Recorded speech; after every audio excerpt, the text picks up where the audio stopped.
Hello everyone, how are you all doing? Welcome to complex engineering. तो अभी हम लोग डिस्कस करने वाले हैं एनर्जी बैंड डायग्राम के बारे में। स्टार्ट करेंगे इलेक्ट्रॉनिक डिवाइसेस एंड सर्किटरी, और साथ ही साथ power electronic device and circuitry भी हम लोग कंटिन्यूसली प्रोसीड करेंगे। तो हम लोग पैरेलली दो सब्जेक्ट चलाने वाले। एक जो सब्जेक्ट है वो है EDC electronic devices and circuitry, और दूसरा जो सब्जेक्ट है वो है power electronic devices and circuit. तो सबसे पहले स्टार्ट करते हैं एनर्जी बैंड डायग्राम से। तो एनर्जी बैंड डायग्राम में बेसिकली आप क्या पढ़ने वाले हो, जैसे कि आपने पढ़ा होगा कंडक्शन बैंड हो गया, वैलेंस बैंड हो गया, बैंड गैप हो गया, उसके बारे में आप पढ़ने वाले हो, मगर एकदम डिटेल वे में आप पढ़ोगे। तो यहाँ पर हमने कंसिडर किया ये हाइड्रोजन एटम। आपको पता होगा हाइड्रोजन एटम का मतलब क्या होता है, आपको पता होगा। तो यहाँ पर हमने कंसिडर किया ये है हाइड्रोजन एटम। हर एक जो चीज़ होती है वो किससे बनी होती है, मैटर से। और जो मैटर है वो किससे बना होता है, मॉलिक्यूल से। और जो मॉलिक्यूल्स है वो किससे बने होते हैं, एटम से। हमारे फेस का बेसिकली स्ट्रक्चर होता है जैसे कि 2 ईयर्स होते हैं, 2 आइज़ होती है, एक नोज़ होती है। सिमिलरली जो एटम है उसका भी एक स्ट्रक्चर होता है। एकदम सिंपल वर्ड में बोल रहा हूँ ताकि आप कॉन्सेप्ट समझ जाओ। अगर आप एटम के स्ट्रक्चर के बारे में डिस्कस करो तो यहाँ पर हमने कंसिडर किया ये है एटम। और यहाँ पर अगर देखें सेंटर में हमें क्या दिखाई दे रहा है, न्यूक्लियस दिखाई दे रहा है। यहाँ पर ये न्यूक्लियस में हमें क्या मिलता है, न्यूक्लियस में हमें बेसिकली मिलता है प्रोटॉन और न्यूट्रॉन। ये प्रोटॉन क्या होता है, जो प्रोटॉन होता है वो होता है पॉजिटिव चार्ज, और जो न्यूट्रॉन होता है वो होता है न्यूट्रल, उसमें किसी भी तरीके का चार्ज नहीं होता। तो यहाँ पर हमने कंसिडर, और अगर हम लोग देखें जो एटम के अक्रॉस हमें क्या दिखाई देती है, वैलेंस शेल, या फिर बोल सकते हैं आउटर मोस्ट शेल। और ये आउटर मोस्ट शेल में क्या क्या होते हैं, इलेक्ट्रॉन्स होते हैं, या फिर बोल सकते हैं वैलेंस शेल। और ये वैलेंस शेल में हमें क्या दिखाई देते हैं, इलेक्ट्रॉन्स दिखाई देते हैं। तो यहाँ पर हमने कंसिडर किया ये हाइड्रोजन एटम, और ये जो हाइड्रोजन एटम के वैलेंस शेल में हमें क्या कितना इलेक्ट्रॉन्स दिखाई दे रहा है, एक ही इलेक्ट्रॉन दिखाई दे रहा है। तो मान लेते हैं जो हाइड्रोजन एटम है उसकी जो एनर्जी है वो क्या है, वो है E. Energy of hydrogen atom is E. तो ये जो हाइड्रोजन एटम की जो एनर्जी है वो क्या है, वो है ई। यहाँ पर अभी अगर हम लोग देखें, यहाँ पर हमने ग्राफ कंसिडर किया है एनर्जी के बीच में और इंटरमोलिकुलर डिस्टेंस के बीच में। यहाँ पर हमने कंसिडर किया वाई एक्सिस हमें इंडिकेट करी है एनर्जी, और जो एक्स एक्सिस है वो हमें क्या इंडिकेट कर रही है, ये हमें इंडिकेट कर रही है इंटरमोलिकुलर डिस्टेंस। यहाँ पर अभी अगर हम लोग देखें जब एटम्स के बीच का इंटरमोलिकुलर डिस्टेंस बहुत ज़्यादा होता है, फॉर एग्जांपल यहाँ पर हमने कंसिडर किया A1 atom, A2 atom, A3 atom. यहाँ पर ये जो तीनों जो एटम है, तीनों एटम के बीच का जो इंटरमोलिकुलर डिस्टेंस है वो ज़्यादा है। इंटरमोलिकुलर डिस्टेंस ज़्यादा होने की वजह से होगा क्या, यहाँ पर ये वाले एटम की अगर एनर्जी अगर ई है तो ये वाले एटम की भी एनर्जी ई रहेंगी, और ये वाला जो एटम है A3 एटम, इसकी भी जो एनर्जी है वो क्या रहेंगी, ई रहेंगी। अगर एटम के बीच का इंटरमोलिकुलर डिस्टेंस अगर बहुत ज़्यादा होता है तो इंडिविजुअल एटम की जो एनर्जी होगी वो सेम होगी। यहाँ पर अभी अगर हम लोग देखें तीनों एटम के बीच का जो इंटरमोलिकुलर डिस्टेंस है वो बहुत ज़्यादा है। तो ये जो A1 जो एटम है इसकी एनर्जी अगर ई होती है तो ये A2 एटम की भी जो एनर्जी है वो ई रहेंगी, और ये जो A3 जो एटम है इसकी भी जो एनर्जी है वो क्या रहेंगी, ई ही रहने वाली है। तो यहाँ पर हमने ये देखा अगर एटम के बीच का इंटरमोलिकुलर डिस्टेंस अगर ज़्यादा होता है तो जो एटम की जो एनर्जी होती है वो क्या होती है, वो सेम हमें दिखाई देती है। हर एक एटम की जो एनर्जी होगी वो सेम होगी। तो यहाँ पर ये जो सेम जो एनर्जी हमें जो दिखाई दे रही है हर एक एटम की, उसको हमने शो किया ये वाली लाइन से। यहाँ पर ये जो हमने जो स्ट्रेट लाइन जो बनाया, ये जो हमने जो लाइन जो कंसीडर किया, जो कि आपको कर्सर शो कर रहा है, ये जो लाइन है इसको हम लोग बेसिकली बोलते हैं डिस्क्रीट एनर्जी लेवल। तो यहाँ पर ये जो लाइन है वो हमें क्या इंडिकेट करिए, जो लाइन है इसको हम लोग बोलते हैं बेसिकली डिस्क्रीट एनर्जी लेवल। और ये जो लाइन है हमें क्या इंडिकेट करिए, हर एक एटम के बीच की जो एनर्जी है वो क्या है, वो है सेम। अभी होता क्या है, यहाँ पर ये जो सारे के सारे जो एटम है उसको हम लोग क्लोज में लेके आते हैं। अगर हम लोग एटम को क्लोज में लेके आए तो बहुत कॉमन सा सेंस है कि जो इंटरमोलिकुलर डिस्टेंस होगा वो क्या होगा, वो डिक्रीज़ कर जाएगा। तो इंटरमोलिकुलर डिस्टेंस डिक्रीज़ कर जाएगा और फिगर हमें कुछ इस तरीके से दिखाई देंगी। यहाँ पर जो तीनों जो एटम है वो एक दूसरे के बहुत क्लोज में, और जो इंटरमोलिकुलर डिस्टेंस हमें जो दिखाई दे रहा है वो ना के बराबर है। तो यहाँ पर अभी अगर हम लोग देखें जब एटम के बीच का इंटरमोलिकुलर डिस्टेंस ना के बराबर में होगा, या फिर बोल सकते हैं इंटरमोलिकुलर डिस्टेंस ज़ीरो हो जाएगा, तो जो एटम की जो एनर्जी होगी वो सेम नहीं रहेंगी। यहाँ पर ये वाले एटम की एनर्जी अगर E1 है तो इसकी E2 रहेंगी, और इसकी E3 रहेंगी, और E1 एनर्जी, E2 एनर्जी, और जो E3 जो एनर्जी है वो सेम नहीं रहेंगी।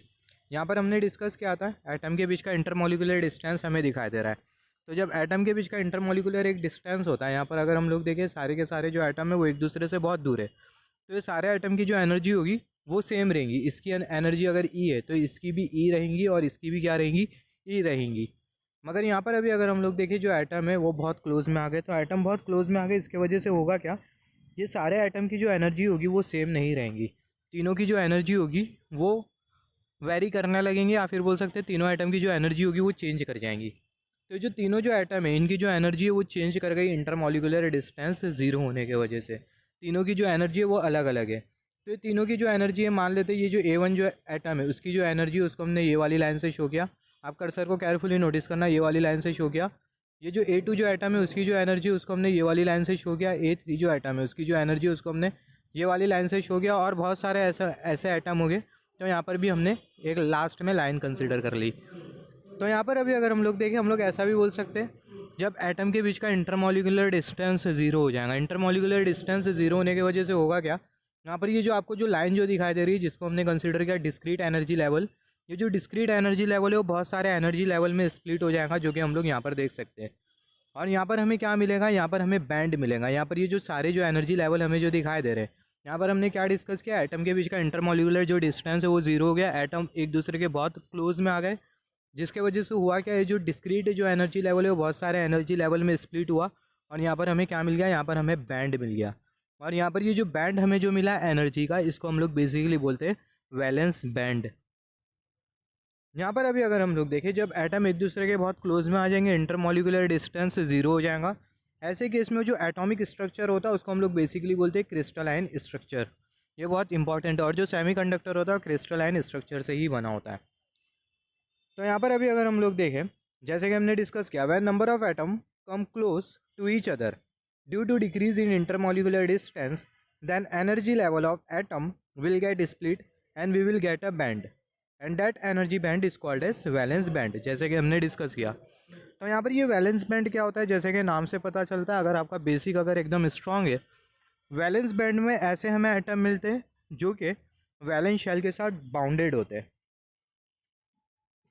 तो यहाँ पर अभी अगर हम लोग देखें, when atom comes in close to each other then structure of atom is called as crystalline structure. जैसे कि हमने डिस्कस किया, जब एटम एक दूसरे के क्लोज में आ जाएंगे तो जो एटम के बीच का जो डिस्टेंस होगा, जिसको हम लोग इंटरमॉलिकुलर डिस्टेंस भी बोलते हैं और कोई कोई एटॉमिक डिस्टेंस भी बोलता है, मगर इंटरमॉलिकुलर डिस्टेंस बोलना ज़्यादा सही रहेगा।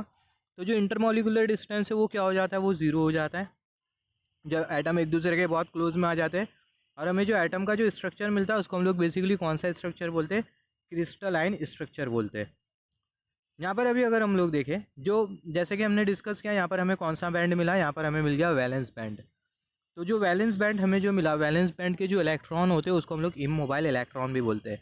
Valence band electrons is also called as immobile electrons. जो वैलेंस बैंड के जो इलेक्ट्रॉन होते हैं उसको हम लोग इमोबाइल इलेक्ट्रॉन्स भी बोलते हैं। इमोबाइल इलेक्ट्रॉन क्यों बोलते हैं, क्योंकि आप अगर देखो, जो वैलेंस बैंड के जो इलेक्ट्रॉन होते हैं वो वैलेंस शेल से बाउंडेड होते हैं। यहाँ पर हमने कंसिडर किया ये एटम, यहाँ पर आप अभी इलेक्ट्रॉन को देखो तो ये जो इलेक्ट्रॉन है वो वैलेंस शेल के साथ क्या है, बाउंडेड है।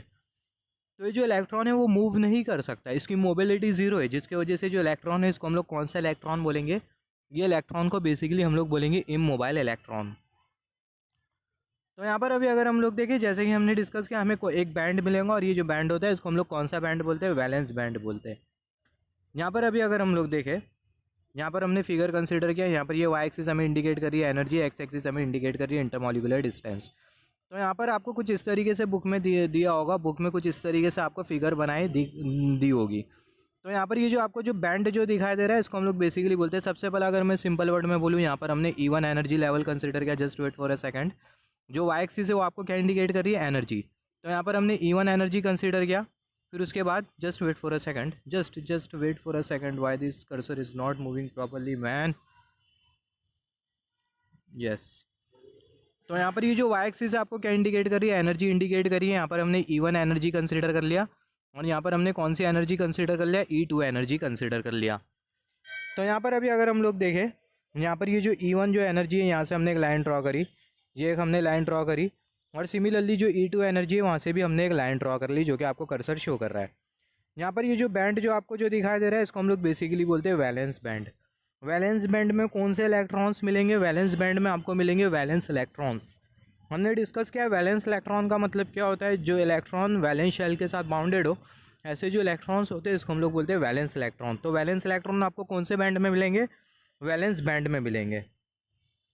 सिमिलरली यहाँ पर अभी अगर हम लोग देखें, यहाँ पर आपको एक E2 जो एनर्जी लेवल जो दिखाई दे रहा है उसके ऊपर भी आपको एक बैंड दिखाई देगा, और वो जो बैंड होता है उसको हम लोग बोलते हैं कंडक्शन बैंड। अब ये कंडक्शन बैंड क्या होता है? कंडक्शन बैंड ऐसा बैंड होता है जिसमें आपको वैलेंस इलेक्ट्रॉन नहीं मिलने वाले।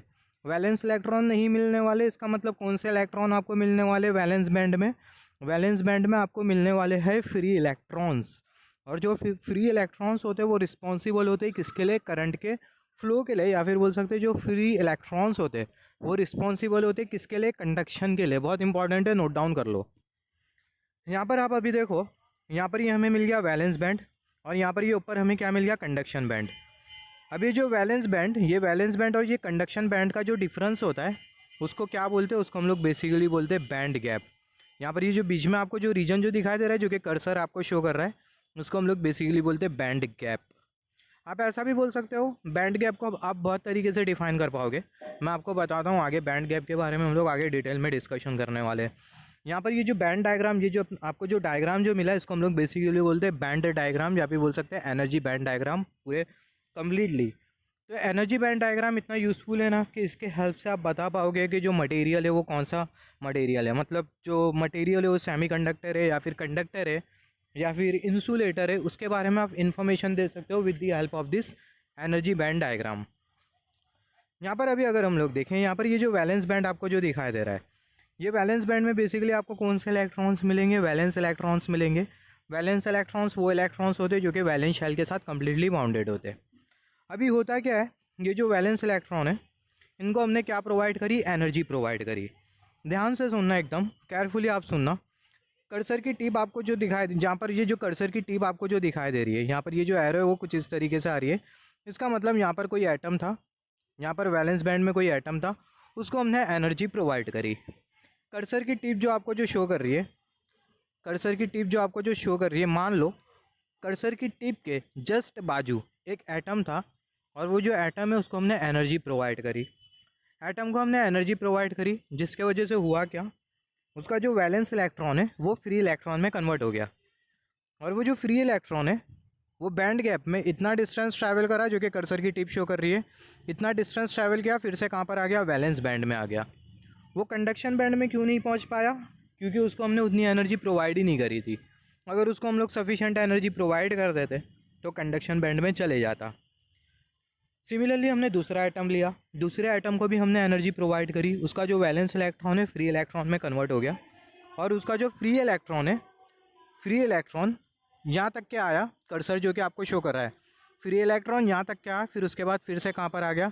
फिर से वैलेंस बैंड में आ गया, क्योंकि उसको हमने उतनी एनर्जी प्रोवाइड नहीं करी थी। सिमिलरली फिर से हमने एक एटम लिया और वो जो एटम है उसको हमने क्या किया? एनर्जी प्रोवाइड करी। वो एटम को भी हमने एनर्जी प्रोवाइड करी, जिसके वजह से हुआ क्या? उसका जो वैलेंस इलेक्ट्रॉन है कौन से इलेक्ट्रॉन में कन्वर्ट हो गया? उसका जो वैलेंस इलेक्ट्रॉन है फ्री इलेक्ट्रॉन में कन्वर्ट हो गया।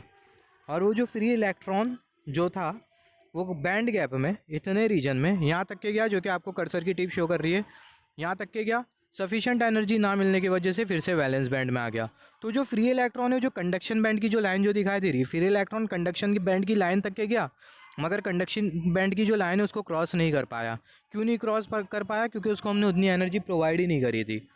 तो यहाँ पर ये जो इलेक्ट्रॉन है, just wait for a second, तो यहाँ पर ये जो इलेक्ट्रॉन है वो ये लाइन तक के गया, कंडक्शन बैंड की जो लाइन है वहाँ तक के गया, फिर उसके बाद कहाँ पर आ गया? फिर से वैलेंस बैंड में आ गया। जिसके वजह से क्यों वैलेंस बैंड में आ गया वो इलेक्ट्रॉन? क्योंकि जो इलेक्ट्रॉन है उसको हमने सफिशेंट एनर्जी नहीं प्रोवाइड करी थी। तो यहाँ से हम लोग ऐसा भी बोल सकते हैं, हम लोग एक एनर्जी प्रोवाइड करेंगे। यहाँ से हमने ये देखा कि हम लोग एटम को एनर्जी प्रोवाइड कर रहे हैं और वो जो एटम का जो वैलेंस इलेक्ट्रॉन है वो फ्री इलेक्ट्रॉन में कन्वर्ट हो जा रहा है।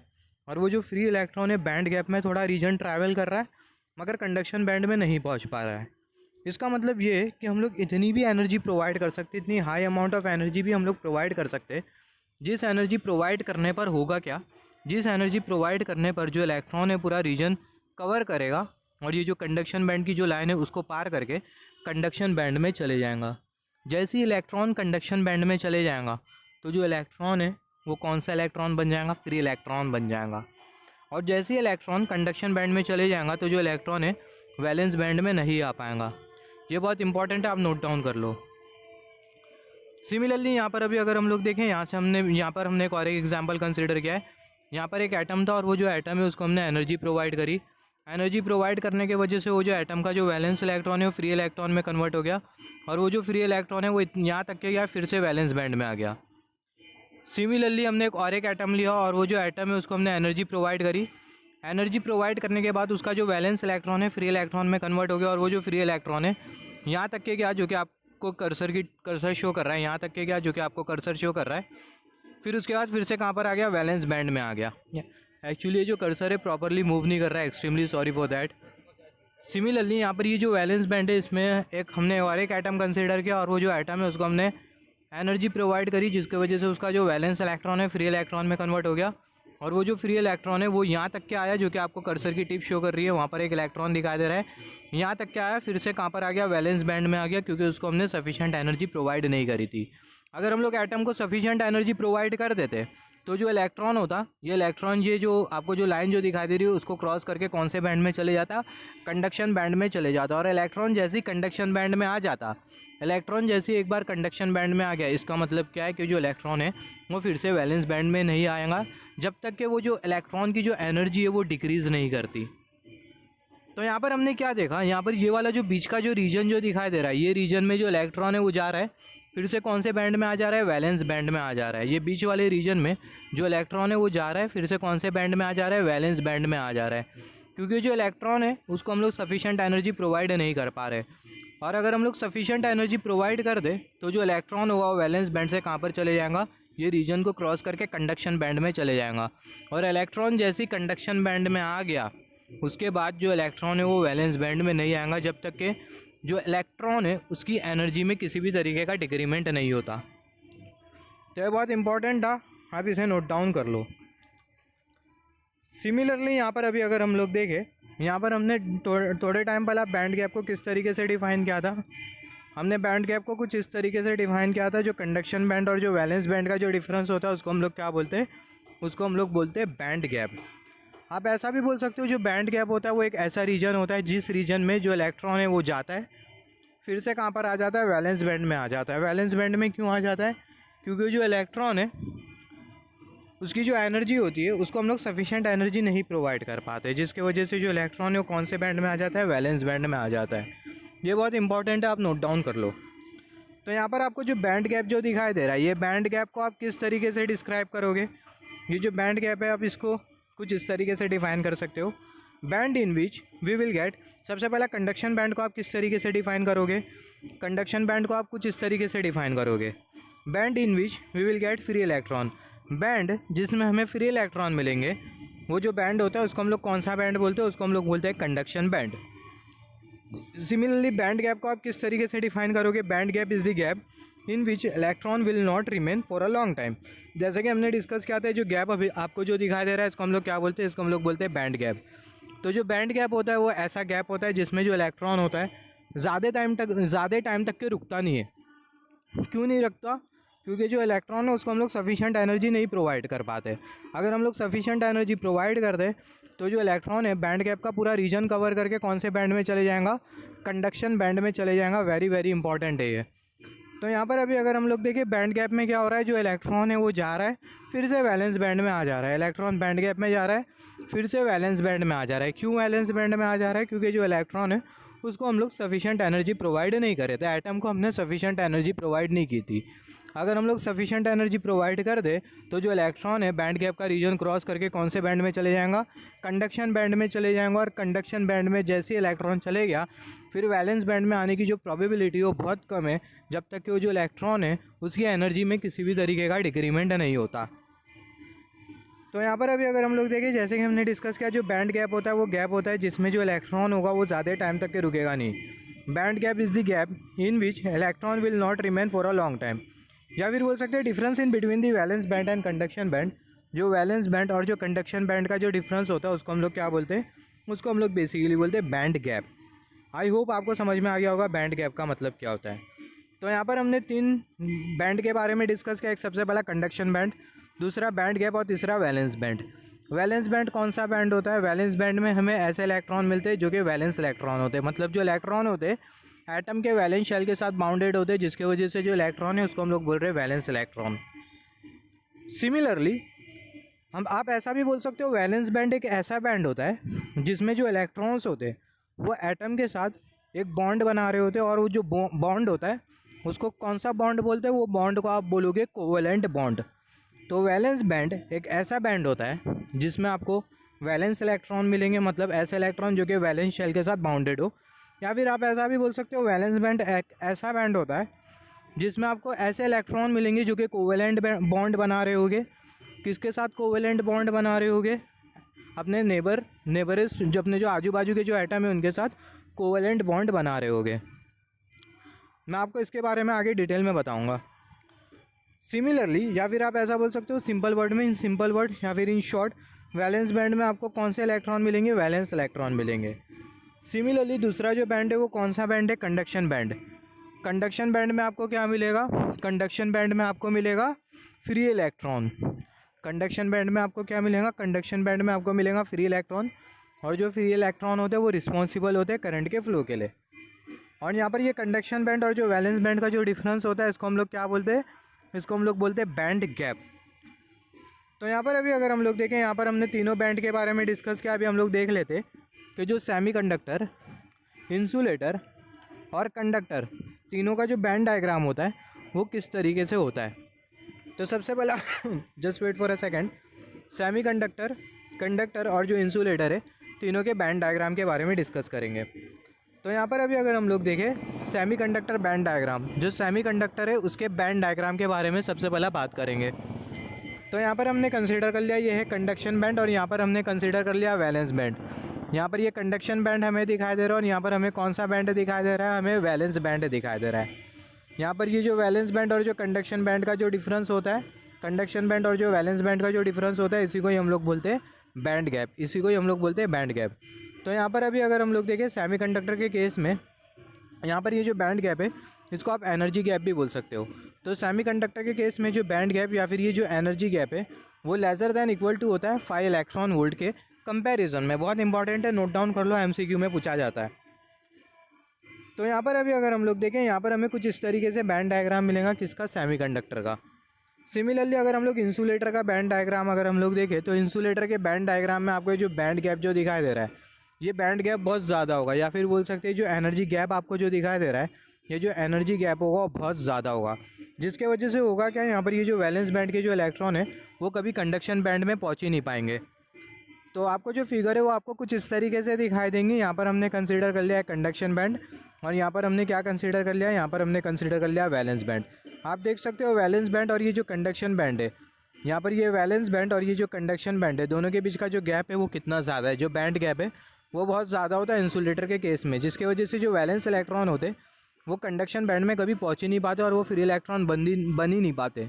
अगर एनी हाउ अगर वैलेंस इलेक्ट्रॉन, अगर हम लोग एटम को सफिशिएंट एकदम ज़्यादा एनर्जी प्रोवाइड करते और अगर वैलेंस इलेक्ट्रॉन कंडक्शन बैंड में चले भी जाए इंसुलेटर के केस में, तो उससे पहला क्या होगा? ज़्यादा एनर्जी प्रोवाइड करने से जो इंसुलेटर है वो क्या हो जाएगा? वो डैमेज हो जाएगा। जो इंसुलेटर है उसका फेलियर हो जाएगा, जो इंसुलेटर है ब्रेक डाउन हो जाएगा, या फिर बोल सकते हैं जो इंसुलेटर है जल जाएगा, या फिर इंसुलेटर पंचर हो जाएगा। तो ये बहुत इंपॉर्टेंट है इंसुलेटर के केस में। सिमिलरली आप अगर देखो तो यहाँ पर हमने देखा सबसे ज़्यादा बैंड गैप कौन से केस में होता है? इंसुलेटर के केस में सबसे ज़्यादा बैंड गैप होता है, जिसकी वजह से जो वैलेंस इलेक्ट्रॉन होते हैं वैलेंस बैंड से कभी कंडक्शन बैंड में नहीं पहुँच पाते। सिमिलरली अगर हम लोग कंडक्टर का अगर हम लोग बैंड डायग्राम देखें तो जो कंडक्टर का जो बैंड डायग्राम है वो आपको कुछ इस तरीके से दिखाई देगा। यहाँ पर ये जो कंडक्शन बैंड, यहाँ पर अगर आप देखो यहाँ पर ये आपको कौन सा बैंड दिखाई दे रहा है? Conduction band. और यहाँ पर ये आपको कौन सा बैंड दिखाई दे रहा है? वैलेंस बैंड दिखाई दे रहा है। तो कंडक्टर के केस में जो बैंड गैप होता है वो ज़ीरो होता है, और जो कंडक्शन बैंड और जो वैलेंस बैंड होते हैं वो एक दूसरे को ओवरलैप करने लगते हैं। यहाँ पर अभी अगर हम लोग देखें, यहाँ पर ये दोनों के बीच में हमें क्या दिखाई दे रही है? ओवरलैपिंग दिखाई दे रही है। ओवरलैपिंग दिखाई दे रही है, और यहाँ पर ये जो कॉमन एरिया आपको जो दिखाई दे रहा है जिसको हम लोग ओवरलैपिंग बोल रहे हैं, ये कॉमन एरिया में आपको वैलेंस इलेक्ट्रॉन भी मिलेंगे, और कौन से इलेक्ट्रॉन मिलेंगे? वैलेंस इलेक्ट्रॉन भी मिलेंगे, और एट दी सेम टाइम आपको फ्री इलेक्ट्रॉन भी मिलेंगे। और यही रीज़न की वजह से जो कंडक्टर होता है उसकी जो कंडक्टिविटी होती है वो ज़्यादा होती है। हमें पता है कंडक्टर की कंडक्टिविटी क्यों ज़्यादा होती है, क्योंकि जो कंडक्टर है उसमें हमें वैलेंस इलेक्ट्रॉन भी मिलते हैं, फ्री इलेक्ट्रॉन भी मिलते हैं, जिसकी वजह से जो कंडक्टर की जो कंडक्टिविटी होती है वो ज़्यादा होती है।